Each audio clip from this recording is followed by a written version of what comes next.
छबारा रसायन के 10वें अध्याय में आज हम पढ़ेंगे पॉली हैलोजन यौगिक। तो इसे पढ़ने से पहले एक चीज ध्यान रखिए कि यहाँ आपको समझना है। इसके बाद मैं आपको नोट्स जो बनाना है उसकी फोटोकॉपी दिखाऊंगा, तो उसके आधार पर आप नोट्स बना लीजिएगा। यहाँ केवल समझना है। तो पॉली हैलोजन यौगिक क्या होते हैं? एक से अधिक हैलोजन युक्त कार्बनिक यौगिकों को पॉली हैलोजन यौगिक कहते हैं। जैसे CH2Cl2, CHCl3, CCl4 इत्यादि, ये सभी पॉली हैलोजन यौगिक हैं। इसका नाम डाइक्लोरोमेथेन, इसका ट्राइक्लोरोमेथेन, इसका टेट्राक्लोरोमेथेन। तो एक एक करके हम सभी का अध्ययन करेंगे। जैसे पहला है डाइक्लोरोमेथेन, इसी को मेथिलीन क्लोराइड भी कहते हैं। Methylene chloride. तो इसके बनाने की विधि देखिए, इन तीनों यौगिकों को एक ही विधि द्वारा बना लिया जाता है, और वह है मेथेन पर 400 से 500 डिग्री सेल्सियस पर क्लोरीन की क्रिया से। तो देखिए, जब मेथेन पर क्लोरीन की क्रिया 400 से 500 डिग्री सेल्सियस पर कराई जाती है, तो ये क्रिया निरंतर चलती जाती है, और यहाँ मेथिल क्लोराइड प्लस HCl बनता है। इसका एक हाइड्रोजन क्लोरीन से प्रतिस्थापित हो जाता है और मेथिल क्लोराइड बनता है। यह मेथिल क्लोराइड पुनः Cl2 से क्रिया करता है, तो इसका एक और हाइड्रोजन एक क्लोरीन से प्रतिस्थापित हो जाता है और हाइड्रोजन निकल जाता है, तो बनता है मेथिलीन क्लोराइड प्लस HCl। पुनः यह मेथिलीन क्लोराइड एक और क्लोरीन अणु से क्रिया करता है, इसका एक और हाइड्रोजन प्रतिस्थापित हो जाता है और बनता है CHCl3 प्लस HCl। यह CHCl3 पुनः क्लोरीन से क्रिया करता है और चौथा हाइड्रोजन भी प्रतिस्थापित हो जाता है, तब बनता है CCl4 प्लस HCl। इस प्रकार आप देख रहे हैं मेथिलीन क्लोराइड, क्लोरोफॉर्म और कार्बन टेट्राक्लोराइड, इन तीनों यौगिकों का मिश्रण प्राप्त होता है। तो इन चारों के मिश्रण से इन्हें आसवन विधि द्वारा अलग कर लिया जाता है। तो इन सभी के बनाने की एक सामान्य विधि है। फिर देखिए, मेथिलीन क्लोराइड में आपको केवल इसके उपयोग पढ़ना है। तो इसका उपयोग प्रणोदक के रूप में, पेंट इंडस्ट्री में, पेंट उद्योग में विलायक के रूप में होता है। इसके हानिकारक दुष्प्रभाव भी हैं। आंखों के संपर्क में आने पर यह कार्निया को खराब कर देता है, सुनने व देखने की क्षमता को कम कर देता है।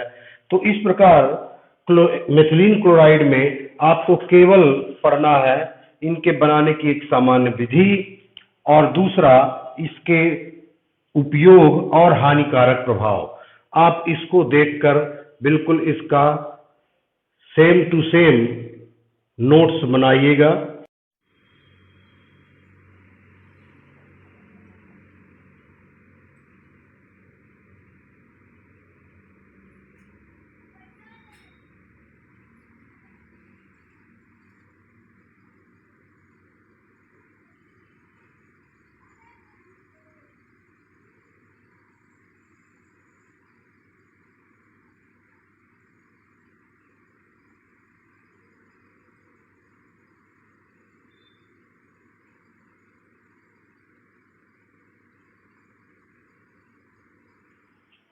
अब हम पढ़ेंगे दूसरा पॉली हैलोजन यौगिक, क्लोरोफॉर्म। तो इसके बनाने की विधि सबसे पहले पढ़ेंगे। तो पहली विधि तो वही है जिसमें डाइक्लोरोमेथेन, ट्राइक्लोरोमेथेन और टेट्राक्लोरोमेथेन का मिश्रण प्राप्त होता है मेथेन के क्लोरीनीकरण से। दूसरी विधि है हैलोफॉर्म अपक्रिया। हैलोफॉर्म अपक्रिया क्या है? जब किसी ऐसे कार्बनिक यौगिक जिसमें CH3CO समूह उपस्थित हो या अपक्रिया के दौरान यह समूह उत्पन्न हो जाए, तो जब किसी ऐसे कार्बनिक यौगिक पर हैलोजन और कास्टिक सोडा की क्रिया कराई जाती है तो क्लोरोफॉर्म या हैलोफॉर्म बनता है। इस अभिक्रिया को हैलोफॉर्म अभिक्रिया कहते हैं। इसमें देखिए यहाँ CH3 में से एक CH और 6 Cl में से 3 Cl इधर प्लस 3 Cl और 3 Na 3 NaCl प्लस HCOONA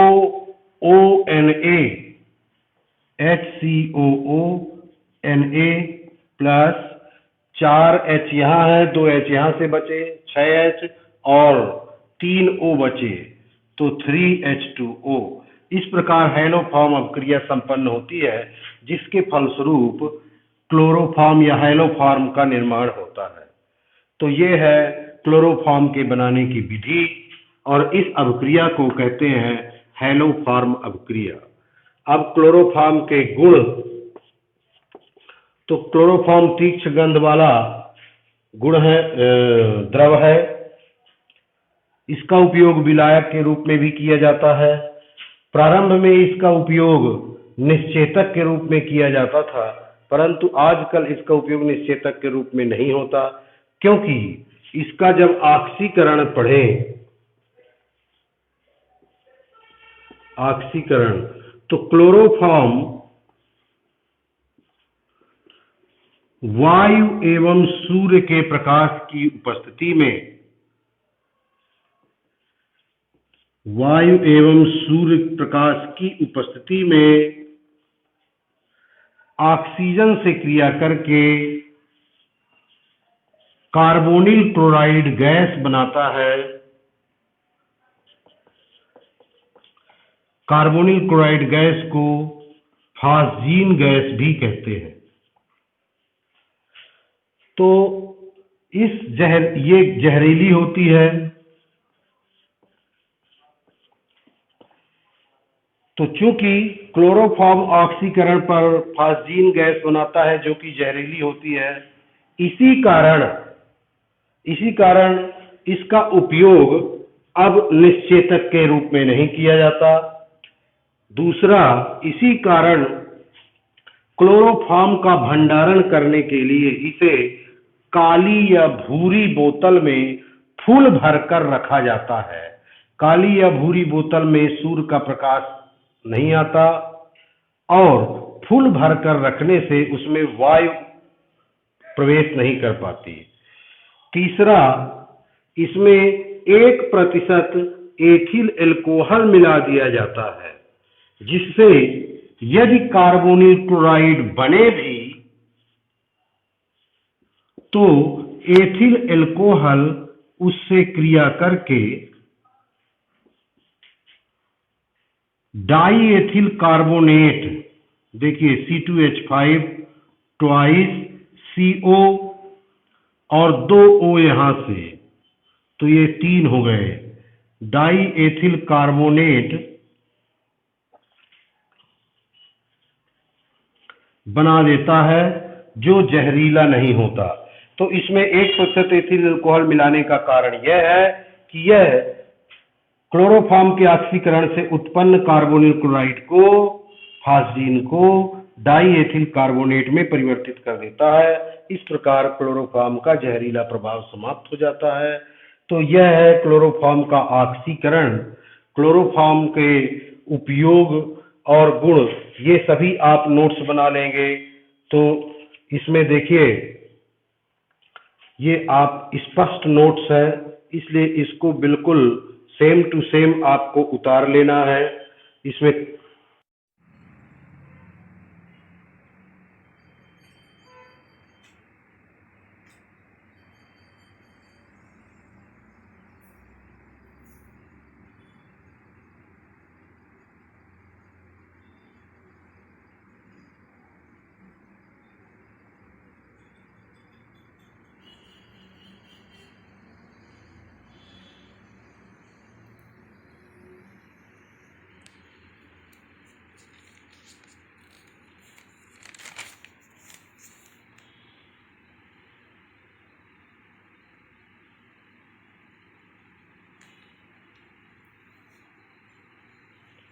अब हम अगला पॉलीहेलोजन यौगिक पढ़ेंगे, आयोडोफॉर्म। Iodoform CH3। तो देखिए, इसे भी हैलोफॉर्म अभिक्रिया के द्वारा बनाया जाता है, लेकिन जब क्लोरीन के स्थान पर आयोडीन ले लिया जाता है तो इसे आयोडोफॉर्म अभिक्रिया कहते हैं। तो देखिए, इसमें भी वही CH3 plus 3NaI plus HCOONA plus 3H2O ये बनते हैं। यहाँ आयोडोफॉर्म बनता है। तो इस अभिक्रिया को आयोडोफॉर्म अभिक्रिया कहते हैं। अब आयोडोफॉर्म के गुण और उपयोग देखिए।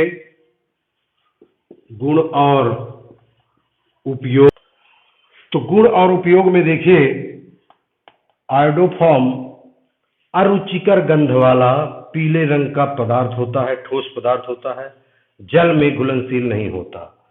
यह अपघटित होकर आयोडीन उत्पन्न करता है। इसी वजह से इसका उपयोग पूतिरोधी के रूप में, एंटीसेप्टिक के रूप में किया जाता है। तो यह है आयोडोफॉर्म। अगला पॉलीहेलोजन यौगिक हम पढ़ेंगे, कार्बन टेट्राक्लोराइड CCl4।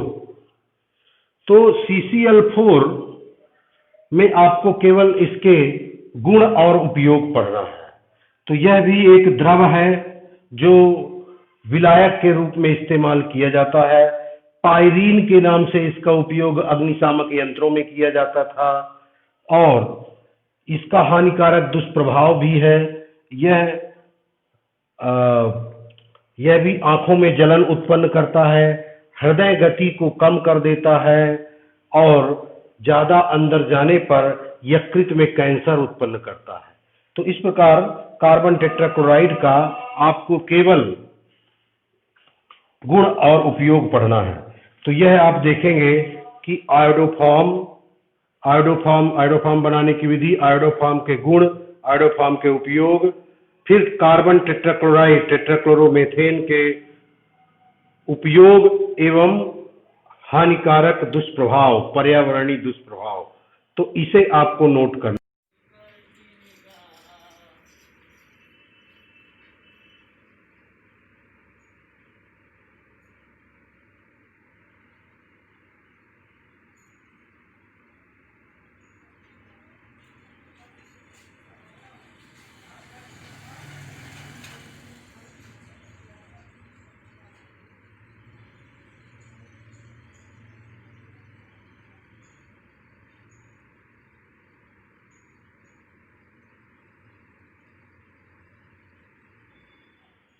तो अब हम पढ़ेंगे फ्रियान।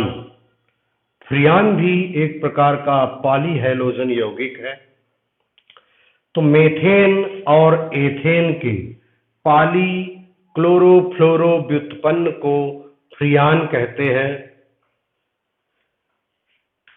सबसे महत्वपूर्ण फ्रियान का नाम फ्रियान 12 है, जिसका सूत्र CF2Cl2 होता है।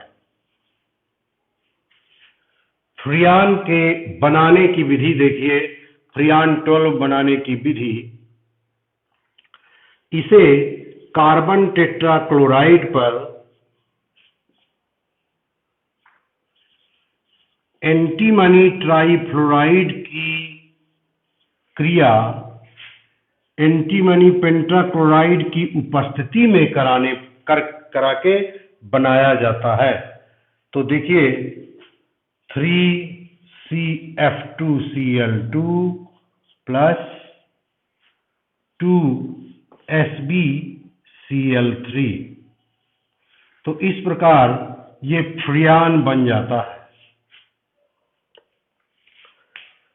तो फ्रियान सामान्य ताप पर गैस है, यह आसानी से द्रवित हो जाती है और यह अत्यधिक स्थायी एवं निष्क्रिय प्रवृत्ति की और सरलता से द्रवित होने वाली गैस है।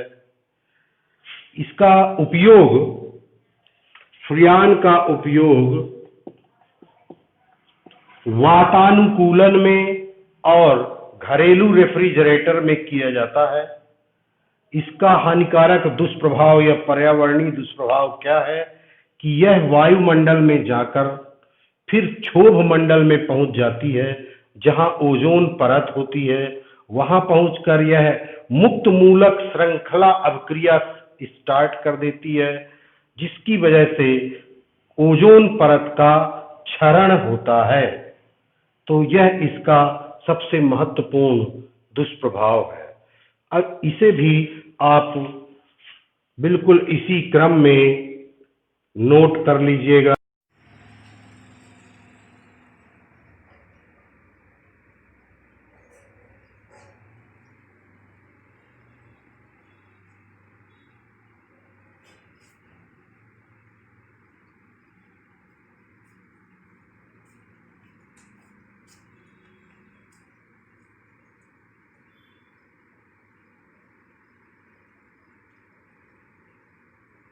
फ्रियान के पश्चात अब हम पढ़ेंगे डीडीटी। डीडीटी का पूरा नाम डाइक्लोरो डाइफेनिल ट्राइक्लोरोएथेन है। इसे कैसे बनाया जाता है? इसे सांद्र सल्फ्यूरिक अम्ल की उपस्थिति में क्लोरोबेंजीन पर क्लोरल की क्रिया से बनाया जाता है। देखिए, इसे कहते हैं क्लोरल। क्लोरल क्या होता है? देखिए, CH3CHO को कहते हैं एसिटल्डिहाइड। इसके 3 H हटाकर जब 3 Cl आ जाते हैं तो इसे कहते हैं ट्राइक्लोरोएसिटल्डिहाइड, और ट्राइक्लोरोएसिटल्डिहाइड को ही क्लोरल कहते हैं। तो क्लोरल पर जब क्लोरोबेंजीन की क्रिया होती है, देखिए ये क्लोरोबेंजीन है,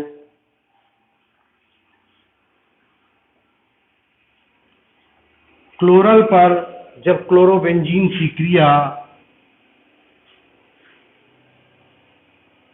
सांद्र H2SO4 की उपस्थिति में कराई जाती है तो क्लोरोबेंजीन के पैरा पोजीशन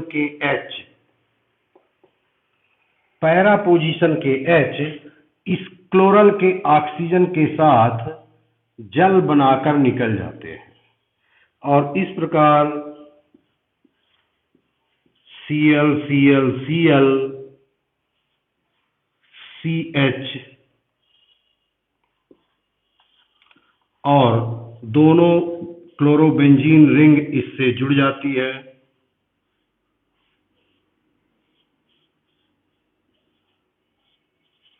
क्योंकि पैरा पोजीशन का H ही क्लोरल से क्रिया करता है और इस संरचना का निर्माण होता है जिसमें क्लोरोबेंजीन रिंग पैरा पोजीशन की होती है, इसलिए इसका नाम पैरा डैश, इसका पैरा और इसका भी पैरा डैश डाइक्लोरो डाइफेनिल ट्राइक्लोरोएथेन,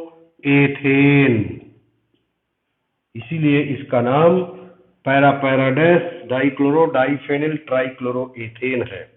यह श्वेत रंग का चूर्ण है और ये इसका उपयोग कीटनाशक के रूप में किया जाता है। ये लंबे समय तक अपघटित नहीं होता, इसीलिए पर्यावरण में मौजूद रहता है और पर्यावरण में खाद्य श्रृंखला के द्वारा यह प्राणियों के ऊतक में आकर, मानव शरीर के ऊतक में आकर जमा हो जाता है और कैंसर जैसी घातक बीमारी उत्पन्न करता है, क्योंकि यह जैव अनिम्नीकरणीय है, नॉन बायोडिग्रेडेबल है। इसीलिए इसका उपयोग अब कम किया जाता है और डीडीटी के बारे में यह आपको नोट्स